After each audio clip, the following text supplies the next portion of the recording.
கர்த்தருக்கு ஸ்தோத்திரம். கர்த்தர் உங்களை ஆசீர்வதிப்பாராக. இன்றைக்கு வேதவசனமாகப்பட்டது யோவான் 14:14 படி, என் நாமத்தில் எதை கேட்பீர்களோ அதை நான் உங்களுக்கு செய்வேன் சொன்ன ஆண்டவர். அவர் நாமத்தில் எதை கேட்டாலும் அவர் செய்வாராக. அவர் நாமம் என்னென்னா யெகோவா என்னும் இயேசு கிறிஸ்து நாமம். கர்த்தராக இயேசு கிறிஸ்து நாமத்தில் நீங்கள் எதை கேட்பீர்களோ அதை உங்களுக்கு செய்வாராக. இன்றைக்கு பிள்ளைகளுக்கு +2 தேர்வில் எழுதப்பட்ட ஒவ்வொரு பிள்ளைகளுக்கும் கர்த்தராக இயேசு கிறிஸ்துவை நீங்கள் கூப்பிடுங்க.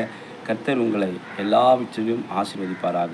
நீங்கள் எடுக்கப்போகும் மதிப்பெண், நீங்கள் மனதில் நினைத்திருக்கிற நினைவுகள், உங்கள் நிர்ணயித்து வைத்திருக்கிற அந்த மதிப்பெண்ணை கர்த்தர் இன்றைக்கு தருவாராக.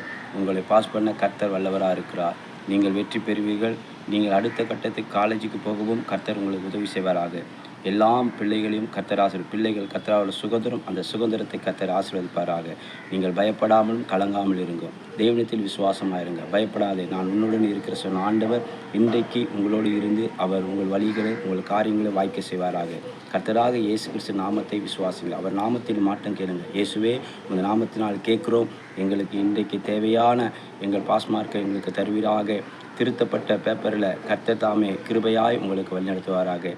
தேவனுடைய கிருபையும் சமாதானம் உங்களோடு இருக்கும். பிள்ளைகளை கர்த்தர் ஆசீர்வதிப்பாராக. பெற்றோர்கள் பயப்படாது இருங்க. கர்த்தர் உங்களோடு கூட இருப்பாராக. இயேசு நாமத்தினால் ஒப்புக் கொடுக்கிறோம் எங்கள் ஜீவனில் நல்ல பிதாவே. ஆமேன், ஆமேன்.